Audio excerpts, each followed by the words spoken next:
Six for justice ते केंद्र दा वड्डा एक्शन। एसएफजे नाल जुड़े सोशल मीडिया अकाउंट कीते बैन। चोणां दे विच खालिस्तानी गड़बड़ी फैलाउण दे मिले ने इनपुट।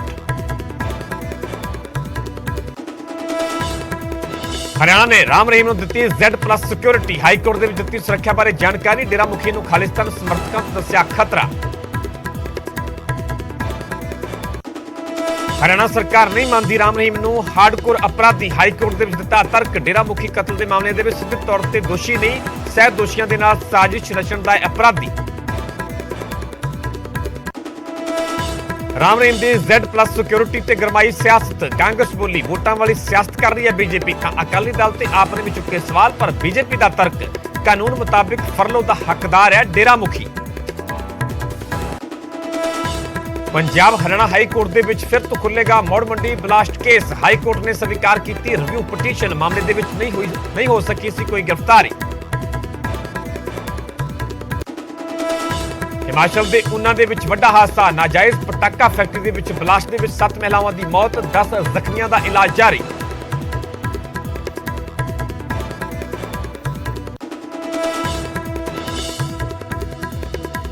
बिजली मुलाजमां दी हड़ताल दे करके चंडीगढ़ होया बेहाल। कई सैक्टरां दे विच अद्धी रात तो बिजली गुल, लाइटां बंद होण करके ट्रैफिक व्यवस्था ते भी असर।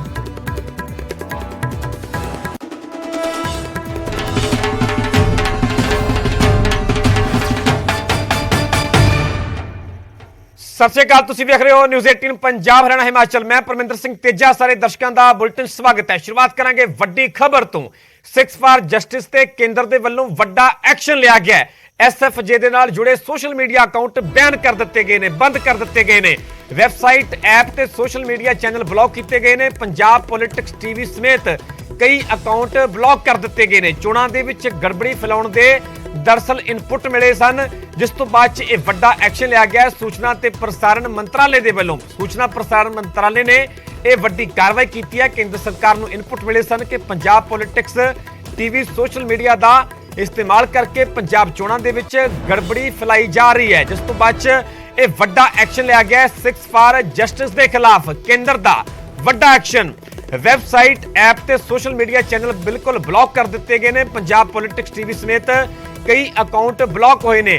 दरअसल जिहड़ियां पंजाब विधान सभा चोणां नूं लैके जिहड़ी वोटिंग हुई 20 फरवरी नूं, तो उसे दौरान यह इनपुट सी कि चोणां दे विच गड़बड़ी फैलाउणा चाहुंदा है एसएफजे, सिक्स फॉर जस्टिस। इस इनपुट तो बाद यह वड्डा एक्शन लिया गया, वड्डी कार्रवाई की गई है। केंद्र सरकार दे वल्लों केंद्र सूचना ते प्रसारण मंत्रालय दे वल्लों केंद्र सरकार नूं दरअसल इनपुट मिले सन कि Punjab politics TV social media का इस्तेमाल करके पंजाब चोणां दे विच गड़बड़ी फैलाई जा रही है। कई तरह के अकाउंट सन सोशल मीडिया ते, जिस दे जरिए एसएफजे दे वल्लों अपनी वीडियो शेयर कीतियां जांदियां सन। नौजवानों को किते ना किते गुमराह किया जाता सी, भड़काया जाता सीगा। ते यही इनपुट सी कि चोणां दे दौरान भी गड़बड़ी फैलाउण दी फिराक दे विच सीगा सिक्स फॉर जस्टिस। ते जदों ये इनपुट केंद्र सरकार नूं मिली ते जिस तो बाद वड्डा एक्शन लिया गया। केंद्र सरकार दे वल्लों केंद्रीय सूचना ते प्रसारण मंत्रालय दे वल्लों एसएफजे दे नाल जुड़े सोशल मीडिया अकाउंट बैन कर दिते गए ने। जिन्ने भी सोशल मीडिया अकाउंट सन एसएफजे के नाम से, जिस दे जरिए वक्-वक् पोस्टां पाईयां जांदियां सन, वीडियो अपलोड कीतियां जांदियां सन, ते सारे अकाउंट बैन कर दिते गए ने, बंद कर दिते गए ने। सो वड्डी खबर एसएफजे नाल जुड़ी हुई, सिक्स फॉर जस्टिस के नाल जुड़ी हुई। केंद्र सरकार के वल्लों एसएफजे ते यह वड्डा एक्शन लिया गया, वड्डी कार्रवाई की गई है। एसएफजे नाल जुड़े सोशल मीडिया अकाउंट बिल्कुल बंद कर दिते गए ने, बैन कर दिते गए ने। चाहे वैबसाइट की गल होवे, चाहे ऐप्स की गल होवे, चाहे वह सोशल मीडिया अकाउंट की गल होवे, सारे अकाउंट बंद कर दिते ने। पंजाब पॉलिटिक्स टीवी समेत कई अकाउंट ब्लॉक किए गए ने। दरअसल चोणां दे विच गड़बड़ी फैलाउण दे सरकार नूं सुरक्षा एजेंसियां नूं इनपुट मिले सन, जिस तो बाद केंद्र सरकार दे वल्लों यह वड्डा एक्शन लिया गया है, वड्डी कार्रवाई की गई है। केंद्रीय सूचना ते प्रसारण मंत्रालय ने यह वड्डा एक्शन लिया है, वड्डी कार्रवाई की है। जिदा सीधा जा मतलब है कि हुण एसएफजे सोशल मीडिया ते किसी तरह की कोई वीडियो अपलोड नहीं कर सकेगा, किसी तरह का कोई भी अजिहा प्रचार नहीं कर सकेगा, क्योंकि जिन्ने भी सोशल मीडिया ते अकाउंट सन, चाहे वह वैबसाइट की गल होवे, चाहे वह सोशल मीडिया अकाउंट्स की गल होवे, चाहे ऐप की गल होवे, सब कुछ बंद कर दिता गया है, ब्लॉक कर दिता गया है। इस खबर से ज्यादा जानकारी लिए दिल्ली तो मेरे सहयोगी अनूप गुप्ता जुड़े हुए ने। अनूप, सिक्स फॉर जस्टिस ते केंद्र सरकार का वड्डा एक्शन की कुछ जानकारी? नहीं, बिल्कुल देखिए, जिस तरीके से लगातार वो एंटी नेशनल चीजों को बढ़ावा दिया जा रहा था। उसी के मद्देनजर जो इंफॉर्मेशन ब्रॉडकास्टिंग मिनिस्ट्री है, उन्होंने सख्त फैसला लिया है और उनके साइट को ब्लॉक। आपने देखा कि जिस तरीके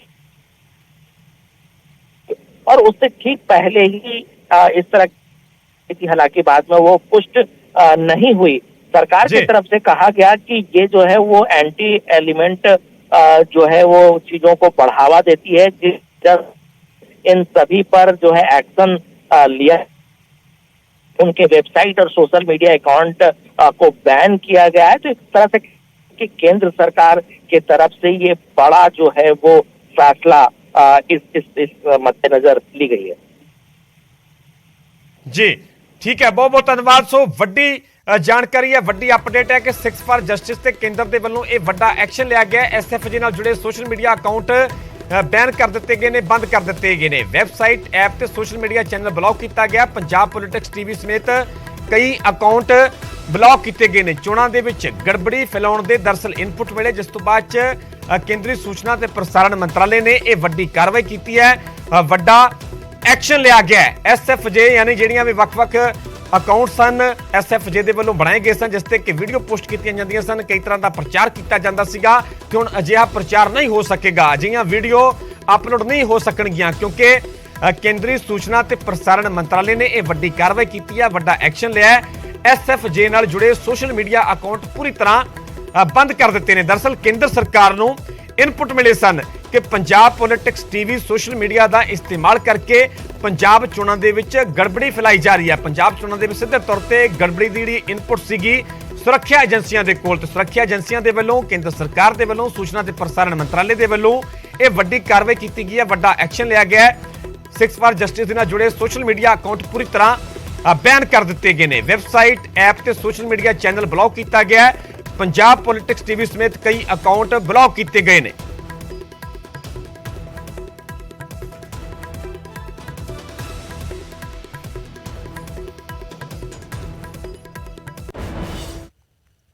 उत्थे 6 फॉर जस्टिस दे वल्लों गिद्दड़ धमकियां भी दित्तियां जा रही ने। हरियाणा सरकार नूं SFJ दे वल्लों धमकी दित्ती गई है। राम रहीम नूं Z+ सिक्योरिटी देण ते धमकी दित्ती है, फोन कॉल करके अंजाम भुगतण तक दी चेतावनी दित्ती गई है। दरअसल राम रहीम नूं Z+ सिक्योरिटी दित्ती गई है, पहला फरलो दित्ती गई सी, Z+ सिक्योरिटी दित्ती गई। हालांकि इसका तर्क भी दिता गया है हरियाणा सरकार दे वल्लों हाई कोर्ट दे विच। ते इस दौरान ही यह वड्डी इस दे नाल जुड़ी हुई वड्डी खबर है कि 6 फॉर जस्टिस दे वल्लों गिद्दड़ धमकी दी गई है। धमकी दी गई सीधे तौर पर हरियाणा सरकार नूं, क्योंकि हरियाणा सरकार दे वल्लों Z+ सिक्योरिटी देण दा राम रहीम नूं फैसला लिया गया। इस तो पहला 21 दिन की फरलो भी दी गई सी। इस खबर से ज्यादा जानकारी लिए मेरे सहयोगी अंकित दुधानी जुड़े हुए हैं। अंकित, हालांकि जिथे केंद्र सरकार दे वल्लों SFJ ते वड्डा एक्शन लिया गया है, जिहड़े सोशल मीडिया अकाउंट्स बंद किए ने, उत्थे ही हुण Z+ सिक्योरिटी नूं लैके सीधे तौर पर हरियाणा सरकार नूं धमकी दी गई है। की कुछ जानकारी इस दे नाल जुड़ी हुई? बिल्कुल बिल्कुल तेजा, जिस तरह से लगातार फोन आ रहे हैं और कहीं ना कहीं जर्नलिस्ट को फोन आ रहे हैं, दूसरे लोगों को फोन आ रहे हैं, जो गुरवंत सिंह पन्नू है उसके फोन आ रहे हैं, और उस साफ तौर पर फोन कॉल में यही कहा जा रहा है कि डेरा बाबा को, जो राम रहीम को जो फरलो दी गई है, और पहले फरलो दी गई और उसके बाद Z+ सिक्योरिटी जो दी गई है, तो उसको लेकर के कहीं ना कहीं हरियाणा सरकार को चेतावनी दी गई है कि वो अंजाम भुगतने के लिए तैयार रहे, क्योंकि बेअदबी के मामले में वो आरोपी हैं। जो राम रहीम है वो बेअदबी के मामले में आरोपी हैं, तो इसी को लेकर के कहीं ना कहीं धमकी भरा फोन जो है वो आ रहा है। तो लगातार हम देखते हैं कि पहले भी कई मामलों के अंदर देखा कि गुरवंत सिंह पन्नू के लगातार फोन आते हैं, और आने के बाद जहां वो गृह मंत्री अनिल विज को धमकी देते हुए नजर आते हैं, मुख्यमंत्री मनोहर लाल को धमकी देते हुए नजर आते हैं, तो वहीं अब एक बार फिर से इनको Z+ सिक्योरिटी देने के मामले में वो धमकी देते हुए नजर आ रहे हैं। जी ठीक है अंकित, फिलहाल की पूरी जानकारी तुहाडा बहुत बहुत धन्यवाद। 6 फॉर जस्टिस दे वल्लों गिद्दड़ धमकियां भी दित्तियां जा रही हैं। दरअसल हरियाणा सरकार दे वल्लों राम रहीम नूं Z+ सिक्योरिटी दित्ती गई है, तो इसे नूं लैके हुण SFJ दे वल्लों धमकी दित्ती गई है, फोन कॉल करके अंजाम भुगतण तक दी चेतावनी दित्ती है हरियाणा सरकार नूं। राम रहीम नूं दरअसल Z+ सिक्योरिटी इस तो पहला गल की जाए तो फरलो दी गई है 21 दिन की, फरलो का अजे कुछ दिन बाकी ने, तो इस दौरान ही Z+ सिक्योरिटी देने का फैसला हरियाणा सरकार दे लिया गया है। तो इस दौरान SFJ ने गिद्दड़ धमकियां देनियां हुण शुरू कर दित्तियां ने हरियाणा सरकार नूं। ਰਾਮ ਰਹੀਮ ਨੂੰ Z+ ਸਿਕਿਉਰਿਟੀ ਦਿੱਤੀ ਗਈ ਹੈ ਤੇ ਫਿਲਹਾਲ ਡੇਰਾ ਮੁਖੀ ਗੁਰੂਗ੍ਰਾਮ ਦੇ ਵਿੱਚ ਹੈ। ਗੁਰੂਗ੍ਰਾਮ ਸਥਿਤ ਆਸ਼ਰਮ ਤੋਂ ਸਾਡੇ ਸਹਿਯੋਗੀ ਧਰਮਵੀਰ ਸ਼ਰਮਾ ਦੀ ਇਹ ਰਿਪੋर्ट ਵੇਖੋ। बलात्कार और हत्या जैसे संगीन मामलों में सजा काट रहा गुरमीत राम रहीम कोई हार्डकोर क्रिमिनल नहीं है। ये बात गुरमीत राम रहीम के समर्थक नहीं बल्कि हरियाणा सरकार ने हाईकोर्ट में कही है। सोमवार को गुरमीत राम रहीम की फरलो को लेकर के जब सुनवाई हुई तो हरियाणा सरकार ने ये बात अदालत में कही। गुरमीत राम रहीम को 7 तारीख को फरलो मिली थी 21 दिन की, और उसके बाद से ही गुरमीत राम रहीम गुरुग्राम के इसी आश्रम में मौजूद है। गुरमीत राम रहीम को हरियाणा सरकार की तरफ से जेड सुरक्षा जो है वो मुहैया करवाई गई है, और उसके पीछे ये दलील भी दी गई है कि गुरमीत राम रहीम को खालिस्तानी समर्थकों से खतरा है, और इसीलिए हरियाणा सरकार को इनपुट्स मिलने के बाद उसे ये सुरक्षा मुहैया करवाई गई है। सुनारिया जेल से जब फरलो पर राम रहीम बाहर आया तो उसके बाद गुरुग्राम के इसी आश्रम में मौजूद है, और लगातार यहाँ गुरुग्राम पुलिस का जो पहरा है वो काफ़ी सख्त है। न सिर्फ बाहर पुलिस है बल्कि आश्रम के ऊपर भी एक तरह से पुलिस के जो जवान हैं उनको तैनात किया गया है, क्योंकि हरियाणा सरकार का ये कहना है कि उसे जो इनपुट्स मिले हैं उसके आधार पर गुरमीत राम रहीम को खतरा है। हालांकि फरलो को लेकर के लगातार गुरमीत राम रहीम को जो मिली है उसको लेकर लगातार सवाल उठ रहे हैं। लगातार हरियाणा सरकार के ऊपर भी सवाल उठ रहे हैं कि आखिर हरियाणा सरकार ने इस तरह से जिसके ऊपर हत्या और बलात्कार जैसे संगीन मामलों में जिसे दोषी ठहराया गया हो उसे आखिर फरलो क्यों दी। इसको लेकर कई राजनीतिक दल ये कह चुके हैं कि पंजाब में इलेक्शन में फ़ायदा लेने के लिए ही हरियाणा सरकार ने गुरमीत राम रहीम को फरलो दी थी, क्योंकि उससे पहले कई बार गुरमीत राम रहीम अदालत से पैरोल मांग चुका था, लेकिन उसे अदालत ने पैरोल नहीं दी थी। लेकिन अब चुनाव से ठीक पहले जिस तरह से उसे फरलो मिली उसको लेकर के लगातार सवाल उठते रहे हैं। अब जब सोमवार को हाईकोर्ट में सुनवाई हुई और उसमें भी जब हरियाणा सरकार ने ये कहा कि गुरमीत राम रहीम हार्डकोर क्रिमिनल नहीं है और उसे सजा काटते हुए 5 साल हो गए हैं, इसलिए उसे फरलो दी जा सकती है, और इसीलिए सरकार ने फरलो दी है, तो इसके ऊपर भी अब सवाल उठ रहे हैं। हालांकि बुधवार को दोबारा से हाईकोर्ट में इस फरलो के खिलाफ सुनवाई होनी है, तो देखना होगा कि उसमें अदालत क्या फैसला लेती है। धर्मवीर शर्मा, न्यूज़ 18 गुरुग्राम। ਹੁਣ ਰੁਕ ਕਰਦੇ ਹਾਂ ਮੌੜ ਮੰਡੀ ਬਲਾਸਟ ਮਾਮਲੇ ਦੇ ਨਾਲ ਜੁੜੀ ਹੋਈ ਵੱਡੀ ਖਬਰ ਦਾ। ਹਾਈ ਕੋਰਟ ਦੇ ਵਿੱਚ ਫਿਰ ਖੁੱਲੇਗਾ ਮੌੜ Mandi blast case. Punjab Haryana high court ਨੇ ਰਿਵਿਊ ਪਟੀਸ਼ਨ ਸਵੀਕਾਰ ਕਰ ਲਈ ਹੈ, ਮਨਜ਼ੂਰ ਕਰ ਲਈ ਹੈ, ਤੇ ਮਾਮਲੇ ਦੇ ਵਿੱਚ ਅਜੇ ਤੱਕ ਕੋਈ ਵੀ ਗ੍ਰਿਫਤਾਰੀ ਨਹੀਂ ਹੋ ਸਕੀ ਸੀ। ਮਾਮਲੇ ਦੀ ਜਾਂਚ ਦੇ ਲਈ ਦਰਅਸਲ SIT ਦਾ ਗਠਨ ਕੀਤਾ ਗਿਆ ਸੀਗਾ। SIT ਬਣਾਈ ਗਈ ਸੀ ਜਾਂਚ ਵਾਸਤੇ। 2017 ਦੀਆਂ ਵਿਧਾਨ ਸਭਾ ਚੋਣਾਂ ਤੋਂ 4 ਦਿਨ ਪਹਿਲਾਂ ਦਰਅਸਲ ਇਹ ਬਲਾਸਟ ਹੋਇਆ ਸੀਗਾ, ਪਰ ਅਜੇ ਤੱਕ ਦੀ ਗੱਲ ਕੀਤੀ ਜਾਵੇ ਤਾਂ ਇਹ ਜਾਂਚ ਕਿਸੇ ਵੀ ਸਿੱਟੇ ਤੱਕ ਨਹੀਂ ਪਹੁੰਚ ਸਕੀ ਤੇ ਹਾਈ ਕੋਰਟ ਦੇ ਵਿੱਚ ਹੁਣ ਫਿਰ ਮੌੜ ਮੰਡੀ ਬਲਾਸਟ ਕੇਸ ਖੁੱਲੇਗਾ। ਪੰਜਾਬ ਹਰਿਆਣਾ ਹਾਈ ਕੋਰਟ ਨੇ ਰਿਵਿਊ ਪਟੀਸ਼ਨ ਮਨਜ਼ੂਰ ਕਰ ਲਈ। ਇਸੇ ਖਬਰ ਤੇ ਜ਼ਿਆਦਾ ਜਾਣਕਾਰੀ ਲਈ ਮੇਰੇ ਸਹਿਯੋਗੀ ਉਮੇਸ਼ ਸ਼ਰਮਾ ਜੁੜੇ ਹੋਏ ਨੇ। ਉਮੇਸ਼, ਕੀ ਕੁਝ ਜਾਣਕਾਰੀ? ਦੇਖੋ, ਇਹ ਜਿਹੜੀ ਪਟੀਸ਼ਨ ਸੀਗੀ ਰਿਵਾਈਵ ਪਟੀਸ਼ਨ ਪਾਈ ਹੋਈ ਸੀ, ਕਿਉਂਕਿ ਡਿਸਪੋਜ਼ ਆਫ ਕੇਸ ਹੋ ਗਿਆ ਸੀਗਾ। ਉਸਨੂੰ ਕੇਸ ਨੂੰ ਰਿਵਾਈਵ ਕਰਨ ਵਾਸਤੇ ਜਿਹੜੀ ਹੈ ਇਹ ਪਾਈ ਗਈ ਸੀ, ਜਿਹੜੀ ਸਵੀਕਾਰ ਕਰ ਲਈ ਹੈ। ਇਹਦਾ ਮਤਲਬ ਇਹ ਹੁੰਦਾ ਹੈ ਕਿ ਇਹ ਕੇਸ ਦੁਬਾਰਾ ਤੋਂ ਚੱਲੇਗਾ ਤੇ ਬੈਂਚ ਕੋਲ ਜਾਏਗਾ। ਹਾਲਾਂਕਿ ਸਿਰਫ ਅੱਜ ਇੰਨਾ ਹੀ ਹੋਇਆ ਕਿ ਜਿਹੜੀ ਰਿਵਾਈਵ ਪਟੀਸ਼ਨ ਆ ਉਹ ਸਿਰਫ ਐਕਸੈਪਟ ਹੋ ਗਈ ਹੈ। ਔਰ ਜੇ ਮੈਂ ਤਾਂ ਪੁਰਾਣਾ ਇੱਕ ਥੋੜਾ ਜਿਹਾ ਇਤਿਹਾਸ ਦੱਸਾਂ, ਕਿਉਂਕਿ ਮੌੜ ਮੰਡੀ ਬਲਾਸਟ 2017 ਦੀ ਪੰਜਾਬ ਵਿਧਾਨ ਸਭਾ ਚੋਣਾਂ ਤੋਂ ਠੀਕ 4 ਦਿਨ ਪਹਿਲੇ ਇਹ ਘਟਨਾ ਹੋਈ ਸੀਗੀ। ਕੁਝ ਲੋਕ ਵੀ ਮਾਰੇ ਗਏ ਸੀ, ਜ਼ਖਮੀ ਵੀ ਹੋਏ ਸੀ, ਔਰ SIT ਬਣਾਈ ਗਈ ਸੀ। ਲੇਕਿਨ ਹਾਲੇ ਤੱਕ 2022 ਆ ਗਿਆ, ਚੋਣਾਂ ਆ ਗਈਆਂ, ਕੋਈ ਵੀ ਇਸ ਮਾਮਲੇ ਵਿੱਚ ਕੋਈ ਬੰਦਾ ਨਹੀਂ ਫੜਿਆ ਗਿਆ। ਤੇ ਹਾਈ ਕੋਰਟ ਨੇ ਫਿਰ SIT ਵੀ ਚੇਂਜ ਕੀਤੀ ਸੀ ਵੀ ਤੁਹਾਡੇ ਕੋਲ ਕੋਈ ਬੰਦਾ ਨਹੀਂ ਫੜਿਆ ਗਿਆ। ਤੇ ਜਦੋਂ SIT ਚੇਂਜ ਕੀਤੀ ਸੀ ਇਹ ਕਿਹਾ ਗਿਆ ਸੀਗਾ ਕਿ ਤੁਸੀਂ ਫੜ ਕੇ ਆਪਣਾ ਕੰਮ ਕਰੋ ਤੇ ਆਪਣੀ ਰਿਪੋਰਟ ਜਿਹੜੀ ਹੈਗੀ ਇਸ ਮਾਮਲੇ ਨੂੰ ਤਹਿ ਤੱਕ ਜਾਓ। ਲੇਕਿਨ ਉਸ ਤੋਂ ਬਾਅਦ ਕੇਸ ਡਿਸਪੋਜ਼ ਆਫ ਕਰਤਾ ਸੀ। ਹੁਣ ਦੁਬਾਰਾ ਇਹ ਦੇਖਣਾ ਹੋਏਗਾ ਜਦੋਂ ਰਿਵਿਊ ਪਟੀਸ਼ਨ ਐਕਸੈਪਟ ਹੋਈ ਹੈ ਤੇ ਕਦੋਂ ਇਹ ਕੇਸ ਕਿਹੜੀ ਬੈਂਚ ਕੋਲ ਲੱਗੇਗਾ।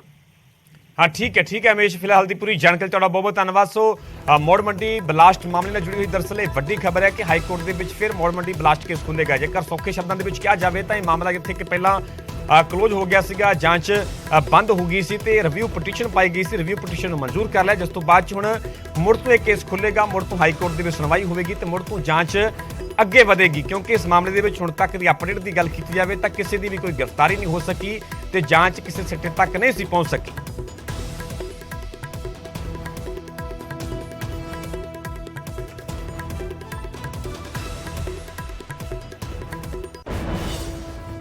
फिलहाल इत्थे रुक रहे हैं छोटी जी ब्रेक लिए, जल्द हाजिर होने इस ब्रेक तो बाद।